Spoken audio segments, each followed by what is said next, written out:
அன்பு நேயர்களே அனைவருக்கும் இனிய வணக்கம். இது Vatican top 10 sponsored by Black Thunder, Ooty main road, Mettupalayam. Vatican top 10 நிகழ்ச்சியை ஒளிபரப்ப உதவியவர்கள் Black Thunder, Lucky Falls at Black Thunder, Ooty main road, Mettupalayam. நேயர்களே, பெரும் பாரம்பரியத்தை கொண்டு விளங்கும் கத்தோலிக்க திருவையின் செயல்பாடுகளை உலகறிய செய்வதே இந்த நிகழ்ச்சியின் நோக்கம். அந்த வகையில் இந்த வாரம் திருத்தந்தை பிரான்சிஸ் அவர்களின் லவ்தாத்தோ சி, திருத்தந்தையின் அரசு தூதுவர்கள் எவ்வாறு செயலாற்ற வேண்டும், காங்கோவில் கொல்லப்பட்ட நேர்மையாளர் என பல நிகழ்வுகள் காத்திருக்கின்றன. அனைத்தும் அறிந்து கொள்ள வாருங்கள் இறை நிகழ்ச்சிக்குள் போகலாம்.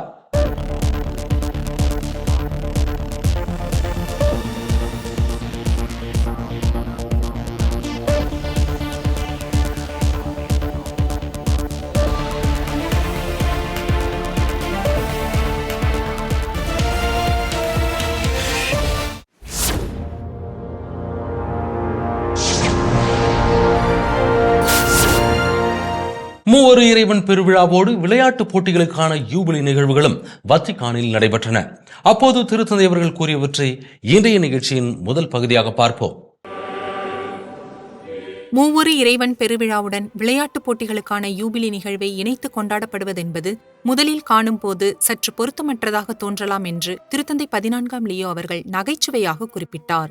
இருப்பினும் மூவரு இறைவன் என்ற கோட்பாடு உறவு முறையை குறிக்கிறது என்றும், அதேபோல விளையாட்டும் மக்களை ஒரு உறவு முறைக்குள் கொண்டு வருகிறது என்றும் அவர் நினைவூட்டினார். மூவொரு இறைவனை நாம் சந்திக்க விளையாட்டு உதவும். ஏனெனில் அது தன்னிடம் உள்ளதை மற்றவருக்கு அளிக்கும் செயலை கொண்டிருக்கிறது. இது வெளிப்புறம் சாதாரண செயலாக தோன்றினாலும் உள்ளே ஆழ்ந்த பொருளை கொண்டிருக்கிறது. இதை தவிர்த்து விட்டால் அவ்விளையாட்டு அகங்காரம் கொண்ட போட்டியாக மட்டுமே இருக்கும். சமூகத்தை உருவாக்கவும், மக்களை ஒன்றிணைக்கவும், பெருகி வரும் டிஜிட்டல் உலகில் தொடர்பை வளர்க்கவும் விளையாட்டு உதவுகிறது என்று திருத்தந்தை அவர்கள் மேலும் சுட்டிக்காட்டினார். இறுதியாக விளையாட்டு ஒரு சிறந்த ஆசான் என்றும், ஒருவர் தோற்கும் போது அது ஒரு சிறந்த பாடத்தை கற்பிக்கிறது என்றும் குறிப்பிட்டார். ஒருபோதும் தவறே செய்யாத, தோற்காத ஒரு விளையாட்டு வீரர் இல்லவே இல்லை. வெற்றி பெற்றவர் என்பவர் தவறே செய்யாத ஒரு இயந்திரம் அல்ல. அவர்கள் விழுந்தாலும் மீண்டும் எழுந்து நிற்கும் துணிவை கொண்ட ஆண்களும் பெண்களும் ஆவர். இறைவேண்டலுக்கும் விளையாட்டுப் போட்டிகளுக்கும் அதிக நேரம் ஒதுக்கிய திருத்தந்தையாக அறியப்படும் புனித 2ஆம் ஜான் பால் அவர்களை திருத்தந்தை லியோ அவர்கள் நினைவு கூர்ந்தது குறிப்பிடத்தக்கது.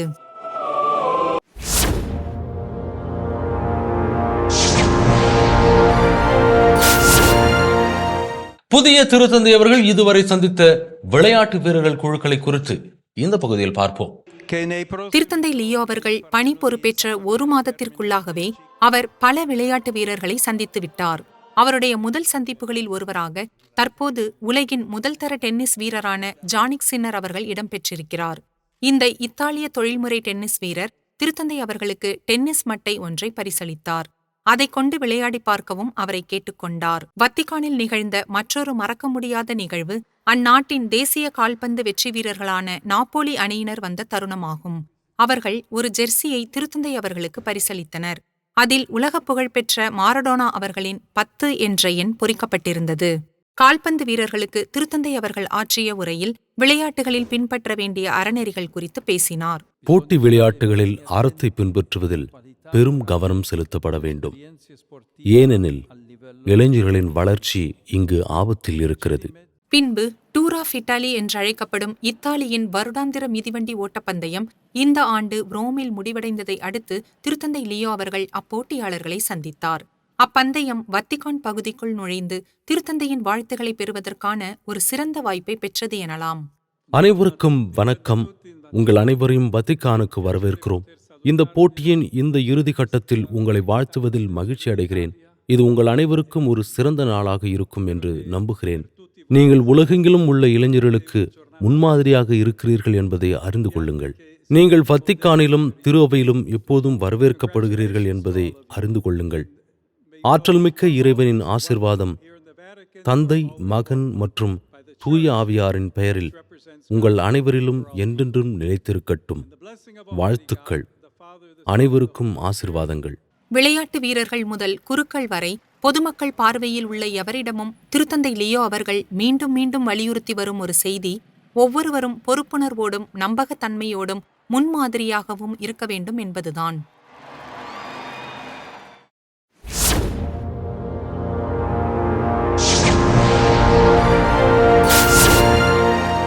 சமீப காலமாக உலகின் பல பகுதிகளில் நடைபெறும் போர் மற்றும் குழப்பங்களால் பாதிப்படைந்த நாடுகளுக்காக திருத்தந்தை அவர்கள் கடந்த வார பூமியிலி ஜெப உரையில் ஜெபித்தார். அந்த காட்சிகளை இந்த பகுதியில் பார்ப்போம்.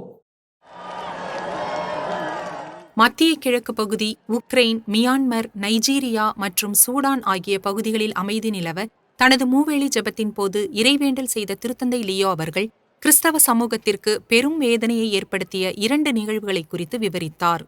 அதில் நைஜீரிய உள்நாட்டில் இடம்பெயர்ந்தவர்களுக்கு அடைக்கலம் கொடுத்த ஒரு கத்தோலிக்க பணித்தளத்தில் சுமார் 200 பேர் கொடூரமாக படுகொலை செய்யப்பட்ட கோரச் செயல் முதலாவதாகும். அன்புக்குரிய நாடான நைஜீரியாவில் பாதுகாப்பு, நீதி மற்றும் அமைதி நிலவ நான் ஜெபிக்கிறேன். அந்த நாடு பல்வேறு வகையான வன்முறையால் பாதிக்கப்பட்டிருக்கிறது. பென்யூ மாகாணத்தில் உள்ள கிராமப்புற கிறிஸ்தவ சமூகங்களுக்காக நான் ஜெபிக்கிறேன். அவர்கள் தொடர்ந்து வன்முறையில் பலியாகி வருகின்றனர். போர் மற்றும் நிலையற்ற தன்மையால் பாதிக்கப்பட்ட மற்றொரு நாடான சூடான் குறித்தும் அங்கு நிலவும் நெருக்கடி குறித்தும் திருத்தந்தை அவர்கள் தனது உரையில் குறிப்பிட்டார். எல்பாஷே பகுதியின் பங்குத்தந்தை அருட்தந்தை லூகா ஜூமு அவர்கள் சமீபத்திய குண்டுவெடிப்பில் பலியானதை அறிந்து நான் வருத்தம் அடைந்தேன். அவருக்காகவும் அனைத்து பாதிக்கப்பட்டவர்களுக்காகவும் ஜெபிக்கிறேன்.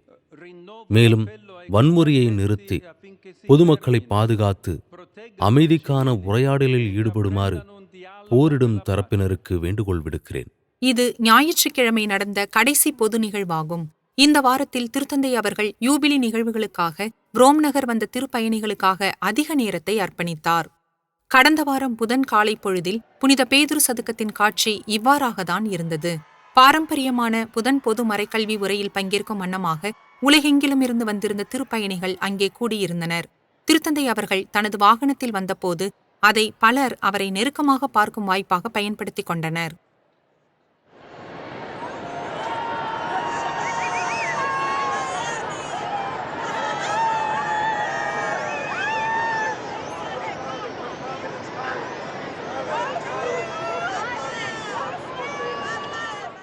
வழியில் அவர் பல குழந்தைகளை ஆசீர்வதித்ததோடு இறைமக்கள் அவரிடம் கொடுத்த பொருட்களில் கையெழுத்திடவும் செய்தார். பின்பு உக்ரைன், ஈரான், இஸ்ரேல் மற்றும் காசா பகுதிகளில் போர் நிறுத்தம் ஏற்படும் வகையிலான உலக நாடுகளின் சமீபத்திய சட்டங்களை மதிக்க திருத்தந்தை அவர்கள் அழைப்பு விடுத்தார். நாம் போருக்கு பழக்கப்படக்கூடாது. மாறாக சக்தி வாய்ந்த மற்றும் அதிநவீன ஆயுதங்களை நாம் நிராகரிக்க வேண்டும். உண்மையில் இன்றைய போர்கள் அனைத்து வகையான விஞ்ஞான ஆயுதங்களை உள்ளடக்கி இருப்பதால் சண்டையிடுபவர்கள் கடந்த காலத்தை விட அதிக மனிதத்தன்மையற்றவர்களாக மாறும் அபாயம் ஏற்படும் வாய்ப்பு இருக்கிறது. சமீபத்திய நாட்களில் உக்ரைன் மற்றும் புனித பூமி ஆகிய பகுதிகளில் மோதல்கள் தீவிரமடைந்துள்ளன. இஸ்ரேல் மற்றும் ஈரானுக்கு இடையேயான நெருக்கடி குறித்து திருத்தந்தை லியோ அவர்கள் ஏற்கனவே பேசியுள்ளார் என்பது குறிப்பிடத்தக்கது. Amen.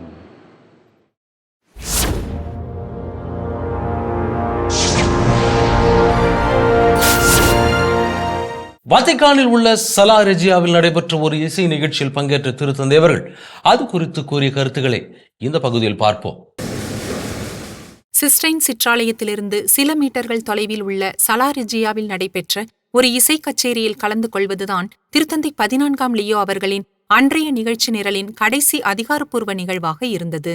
மறுமலர்ச்சி காலத்தின் மிக முக்கியமான இத்தாலிய இசையமைப்பாளர்களில் ஒருவரான ஜவானி பியர்லுயிகி அவர்களின் 500வது பிறந்த நாளை குறிக்கும் ஒரு சிறப்பு தபால் தலையை அறிமுகப்படுத்த அந்த நிகழ்வு ஏற்பாடு செய்யப்பட்டிருந்தது. இவ்விழாவில் வத்திக்கான் நகர ஆளுநர் ரஃபேலா பெட்ரினி அவர்களும், ஹபேமுஸ் பேப்பம் என்று அறிவித்த டொமினிக் மம்பெர்டி அவர்களும் மற்றும் பல கர்தினால்களும் 40 ஆண்டுகளுக்கும் மேலாக சிஸ்டைன் சிற்றாலய பாடகர் குழுவின் இயக்குநராக பணியாற்றிய கர்தினாலின் பெயரில் அமைக்கப்பட்ட டொமினிகோ பார்த்தலூச்சி அறக்கட்டளையின் உறுப்பினர்களும் கலந்து கொண்டனர். அங்கு வாசிக்கப்பட்ட இசைக்கோர்வைகளை கேட்ட பிறகு வழிபாட்டில் இசையின் முக்கியத்துவம் குறித்து திருத்தந்தை 14ஆம் லியோ அவர்கள் பேசினார். குறிப்பாக இறைமக்களை திருப்பலியில் பங்கேற்க ஊக்குவிக்கும் ஒரு வழியாக அதை குறிப்பிட்டார். உண்மையில் 2ஆம் வத்திக்கான் சங்கத்தின் முக்கிய ஆவணங்களில் ஒன்றான சாக்ரோ சாங்டம் கொன்சீலியம் எனப்படும் திருவழிபாடு குறித்த 2ஆம் வத்திக்கான் சங்க ஏட்டின் 14வது பத்தியை அவர் மேற்கோள் காட்டினார். ரோமானிய பல்லிசை மரபு கலை மற்றும் ஆன்மீகத்தின் ஒரு மகத்தான பாரம்பரியத்தை நமக்கு விட்டு சென்றதோடு இன்றும் வழிபாட்டு இசையமைப்பில் ஒரு அங்கமாக இருக்கிறது. இதை பயன்படுத்தி இறைமக்கள் பாடுவதன் மூலம் வழிபாட்டில் அவர்கள் முழுமையாகவும் உணர்வு பூர்வமாகவும் தீவிரமாகவும் பங்கேற்க முடியும். இந்த இரண்டாம் வத்திக்கான் ஆவணத்தின் முக்கிய நோக்கம் இறைமக்கள் வழிபாட்டு கொண்டாட்டங்களில் அதிகம் ஒன்றித்து பங்கேற்க கற்பிப்பதாகும். வழிபாட்டு சீர்திருத்தங்களுக்கு முன்பு அவர்களின் பங்கேற்பு செயலற்றதாக இருந்தது. இரண்டாம் வத்திக்கான் சங்கம் இறைமக்கள் நற்கருணை அருள் அடையாளத்தை முழுமையாக அனுபவிக்க உதவும் புதிய வழிகளை ஊக்குவிக்க முயன்றது குறிப்பிடத்தக்கது.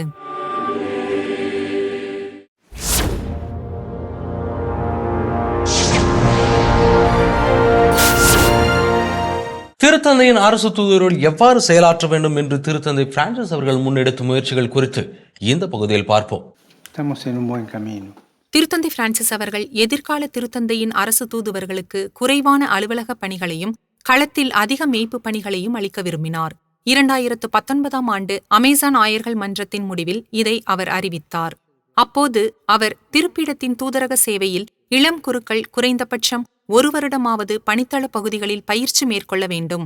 ஆனால் அப்போது திருத்தந்தையின் அரசு தூதரகங்களில் இவ்வாறான பயிற்சி இல்லை என்றும் அது மிகவும் பயனுள்ள ஒன்று என்றும் குறிப்பிட்டார்.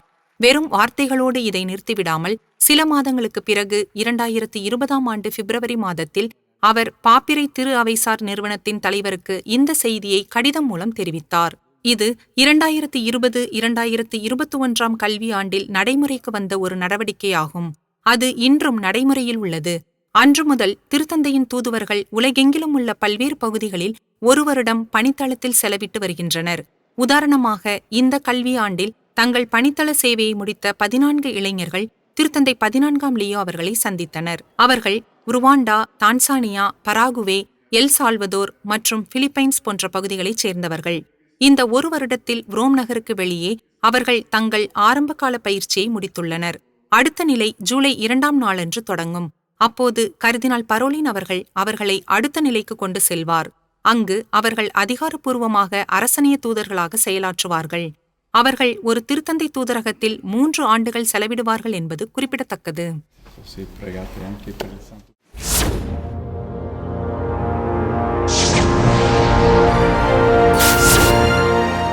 திருத்தந்தை பிரான்சிஸ் அவர்கள் வெளியிட்ட இயற்கையை ஆதரிக்கும் லவ்தாத்தோ சி என்னும் சுற்றறிக்கையின் 10ஆம் ஆண்டு நிறைவில் வத்திக்கானில் ஏற்பட்டுள்ள மாற்றங்கள் குறித்து இந்த பகுதியில் பார்ப்போம்.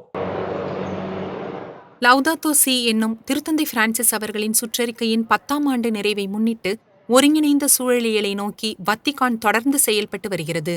புனித பேதுரு பேராலயத்தின் பணிமனை அவ்விடத்தை சுற்றுச்சூழல் பாதிப்பு இல்லாத ஒரு பகுதியாக மாற்றும் திட்டத்தை முன்வைத்துள்ளது. புனித பேதுரு பேராலயத்தை திருத்தந்தை பிரான்சிஸ் அவர்களின் சூழலியல் செய்தியுடன் ஒத்துப்போகும் ஒரு முன்மாதிரி தளமாக மாற்றுவதே குறிக்கோள் என்று அப்பேராலயத்தின் தலைமை குருவாக உள்ள கர்தினால் மௌரோ காம்பெட்டி அவர்கள் விளக்கினார். ஒரு ஆற்றல் சேமிப்பு திட்டத்தை நோக்கி பல ஆண்டுகளுக்கு முன்பே வத்திக்கான் நகரத் தொடங்கியது. திருத்தந்தை பிரான்சிஸ் அவர்களின் காலத்தில் முதல் மின்சார கார்கள் மற்றும் மின்னேற்றி நிலையங்கள் அறிமுகப்படுத்தப்பட்டன. 2030ஆம் ஆண்டிற்குள் அனைத்து வாகனங்களையும் மின்சார வாகனங்களாக மாற்றுவதே இலக்காகும். இந்த சுற்றுச்சூழல் திட்டம் லவ்தாத்தோ சி சுற்றறிக்கையை நடைமுறைப்படுத்துவதற்கான மற்றொரு படியாகும்.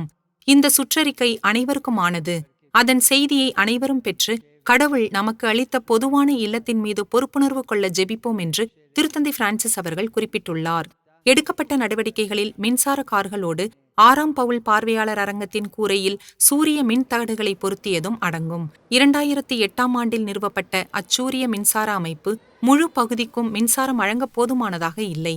இதனால் திருத்தந்தை பிரான்சிஸ் அவர்கள் வத்திக்கானின் கூடுதல் பகுதியில் ஒரு இரட்டை பயன்பாட்டு சூரிய மின் நிலையத்தை அமைக்க உத்தரவிட்டார். இது முழு வத்திக்கான் நகர அரசுக்கும் மின்சாரம் வழங்கும் என்று எதிர்பார்க்கப்படுகிறது.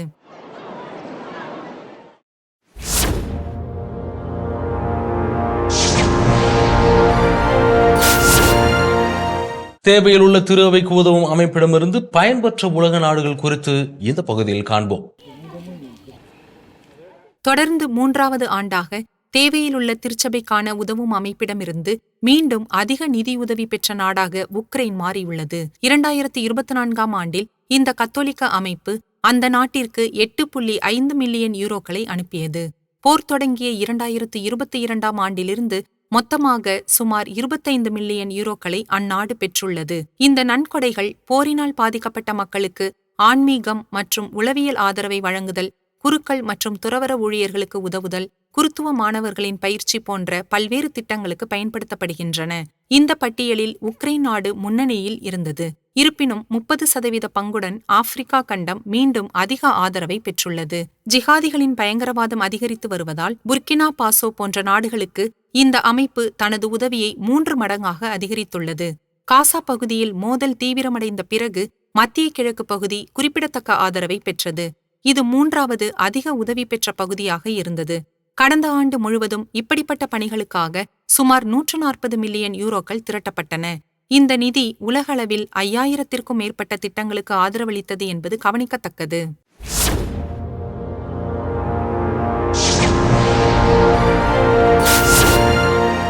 புனித 2ஆம் ஜான்பால் அவர்களின் வாழ்க்கையில் இயேசுவின் திருவுடல் திரு இரத்த பெருவிழா எப்படிப்பட்ட தாக்கத்தை ஏற்படுத்தியது என்பதை இந்த பகுதியில் காண்போம். புனித 2ஆம் ஜான்பால் அவர்களை பொறுத்தவரை திருவுடல் திருரத்த பெருவிழா என்பது ஒரு எளிய கொண்டாட்டம் அல்ல. அது திரு அவையை அடையாளப்படுத்தும் குறியீடுகளுக்கு அப்பாற்பட்டதும் புனிதத்தின் பொருள் கொண்டதுமாகும். அதனால்தான் அவர் இந்த பவனிக்கு அதிக முக்கியத்துவம் அளித்தார். இது 2ஆம் உலகப் போருக்கு முன்பே கிராக்கோ நகரத்தின் பேராயராக அவர் இருந்த காலத்தில் ஆரம்பிக்கப்பட்டதாகும். அங்கு திருவுடல் திருரத்த பெருவிழாவின் போது மக்கள் தெருக்களில் இறங்கி அதை கொண்டாடுவது வழக்கம். இருப்பினும் கம்யூனிச ஆதிக்கத்தின் போது இந்த பாரம்பரியம் தடை செய்யப்பட்டது. கர்தினால் கரோல் வோஜ்டிலா அவர்கள் இப்பவனியை மீட்டெடுக்க போராடினார். இத்தாலியில் இந்த பவனிகள் 13ஆம் நூற்றாண்டு முதல் கொண்டாடப்பட்டு வந்தன. பல்வேறு இத்தாலிய நகரங்களில் இதுபோன்ற நிகழ்வுகளை சித்தரிக்கும் ஓவியங்கள் இடம்பெற்றிருக்கின்றன. ஆனால் காலப்போக்கில் ரோம் நகரில் இந்த பாரம்பரியம் மங்கத் தொடங்கியது. புனித 2ஆம் ஜான்பால் அவர்கள் வத்திக்கானுக்கு வந்தபோது திருவுடல் திருரத்த பெருவிழா பவனியை அவர் மீண்டும் தொடங்கினார். மேலும் தனது இறுதி காலம் வரை கிட்டத்தட்ட ஒவ்வொரு ஆண்டும் அதை தொடர்ந்து கொண்டாடி வந்தார். அவர் இறப்பதற்கு 1 வருடத்திற்கு முன்பு அவர் ஏற்கனவே மிகவும் பலவீனமாக இருந்த போதும் இந்த பவனியில் அவர் கலந்து கொண்டார். 2004ஆம் ஆண்டு புனித 2ஆம் ஜான்பால் அவர்கள் தனது திருத்தந்தை வாகனத்தில் உள்ள நற்கருணை பேழைக்கு முன்னால் மண்டியிட விரும்பினார். ஆனால் வாகனத்தின் உறுதியற்ற தன்மை காரணமாக அது மிகவும் ஆபத்தானது என்று உதவியாளர்கள் அவரிடம் கூறினார்கள். சில வினாடிகளுக்கு பிறகு திருத்தந்தை அவர்கள் இயேசு அங்கே இருக்கிறார் என்று கூற 2 உதவியாளர்கள் அவர் முழங்காலிட உதவினார்கள். ஆனாலும் அவரால் நேராக நிற்க முடியவில்லை. இதனால் அவர் மீண்டும் உட்கார வேண்டியிருந்தது. இருப்பினும் அந்த செயல் திருவுடல் திருரத்த பெருவிழாவின் நீடித்த நினைவின் ஒரு பகுதியாக மாறியது. அது மிக பெரிய தாக்கத்தை ஏற்படுத்தியது. போலந்து நாட்டின் திருத்தந்தையான அவர் ரோம் நகரில் நடத்திய முதல் திருவுடல் திருரத்த பெருவிழா பவனிக்கு பிறகு கிராக்கோ மக்கள் மீண்டும் இக்கொண்டாட்டத்தை அனுசரிக்க கம்யூனிச அதிகாரிகள் அனுமதித்தனர் என்பது குறிப்பிடத்தக்கது.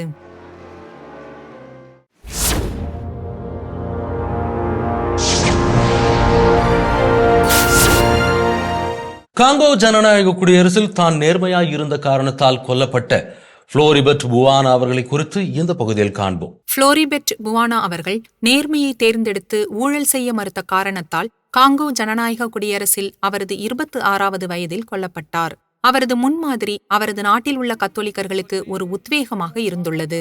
திருத்தந்தை பிரான்சிஸ் அவர்கள் 2023ஆம் ஆண்டு பயணத்தின் போது அவரை நினைவு கூர்ந்தார். அப்போது திருத்தந்தை அவர்கள் 15 ஆண்டுகளுக்கு முன்பு புவானா அவர்களின் 26வது வயதில் கொமாவில் அவர் கொல்லப்பட்டதையும் அதற்கான காரணம் மக்களின் ஆரோக்கியத்திற்கு தீங்கு விளைவிக்கக்கூடிய கெட்டுப்போன உணவுப் பொருட்கள் நகருக்குள் நுழைவதை அவர் தடுத்தார் எனவும் அவர் அதை அனுமதித்திருக்கலாம், யாருக்கும் தெரிந்திருக்காது, மேலும் அவர் லாபம் கூட அடைந்திருக்கலாம் என்றும், இருப்பினும் ஒரு கிறிஸ்தவராக அவர் ஜெபித்து மற்றவர்களை பற்றி நினைத்து நேர்மையை தேர்ந்தெடுத்தார் என்றும் பகிர்ந்து கொண்டார். மூவொரு இறைவன் பெருவிழா அன்று புனித பவுல் பேராலயத்திற்கு வெளியே புளோரிபெட் அவர்கள் அருளாளராக உயர்த்தப்பட்டார். அதற்கு அடுத்த நாள் அந்நிகழ்வில் கலந்து கொள்ள ரோம் நகருக்கு வந்திருந்த திருப்பயணிகள் குழுவை திருத்தந்தை லியோ அவர்கள் சந்தித்தார். புளோரிபெட் அவர்களின் குடும்ப உறுப்பினர்களும் அங்கிருந்தனர். திருத்தந்தை 14ஆம் லியோ அவர்கள் தனிப்பட்ட முறையில் அவர்களை வாழ்த்த விரும்பி தனது உரையை பிரெஞ்சு மொழியில் வழங்கினார். இளைஞர்கள் நிறைந்த ஆப்பிரிக்க கண்டத்தின் இந்த மறைசாட்சி இளைஞர்கள் எவ்வாறு அமைதியின் காரணராக இருக்க முடியும் என்பதை காட்டுகிறார். ஆயுதமேந்தாத இந்த காங்கோ பொதுநிலை கிறிஸ்தவர்களின் சாட்சிய வாழ்வின் மதிப்பை எடுத்து காட்டுகிறார். புளோரிபெட் அவர்கள் உலகளாவிய அமைதியை ஊக்குவிப்பதில் அர்ப்பணிப்புடன் செயல்படும் ஒரு அமைப்பான சாண்ட் எஜிடியோ சமூகத்தைச் சேர்ந்தவராவார். 1992ஆம் ஆண்டில் மொசாம்பிக்கில் அமைதி செயல்முறையை மேம்படுத்துவதில் சாண்ட் எஜிடியோ சமூகம் முக்கிய பங்கு வகித்தது. அவர்கள் ஈரானில் கத்தோலிக்கர்களுக்கும் முஸ்லிம்களுக்கும் இடையிலான உறவுகளை வளர்ப்பதில் பல ஆண்டுகளை செலவிட்டிருக்கிறார்கள் என்பது கவனிக்கத்தக்கது.